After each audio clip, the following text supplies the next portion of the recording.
बीरबल को दूसरे देश की संस्कृति, दूसरे राज्य की संस्कृति आदि जानने में बहुत उत्सुकता रहती थी। इसलिए बीरबल इराक जाने के लिए काफी उत्सुक था। सुबह सुबह बीरबल कुछ सिपाहियों के साथ इराक की ओर जाने के लिए निकला। बीरबल जब इराक पहुंचा, तो उसकी काफी आवभगत हुई।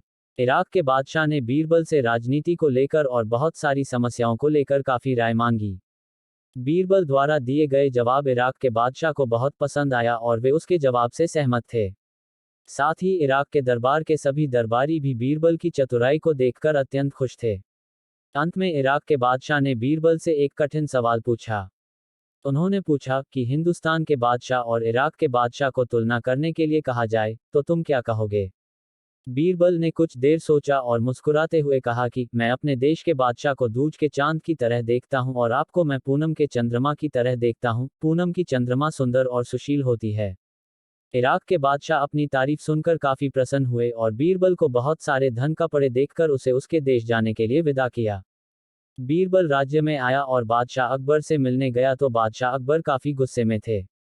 बादशाह अकबर को खबर मिल चुकी थी कि बीरबल ने उन्हें दूज का चांद कहा है और इराक के बादशाह को पूनम का चांद बताया है। बीरबल ने बादशाह अकबर के गुस्से में होने का कारण पूछा तो अकबर बादशाह ने कहा, तुमने अपने राजा को दूज का चांद कहा और दूसरे राज्य के बादशाह को पूनम की चांद का, ऐसा क्यों? बीरबल ने कहा, जहां पनाह, मैंने आपको दूज के चांद की तरह अपने पराक्रम, कीर्ति और अपने राज्य को दिन दोगुना रात चौगुन बढ़ा रहे हैं, इसलिए मैंने आपकी प्रशंसा दूज के चांद की तरह की है। जबकि इराक के बादशाह को पूनम की चांद की तरह बताया है, जो कि रोज धीरे धीरे घट रहा है और अमावस्या की रात को वह बिल्कुल भी दिखाई नहीं देता। बादशाह अकबर, मैंने आपको दूध का चांद बताकर मैंने अपने राज्य के बादशाह की महानता का बखान किया है। दूज का चांद सभी को प्रिय होता है, सभी उसके दर्शन करना चाहते हैं। पूनम का चांद तो एक दिन के लिए ही चमकता है और दूज का चांद हमेशा चमकता रहता है। बादशाह अकबर, आप खुद ही फैसला करें कि आप दूज के चांद है या पूनम का चांद।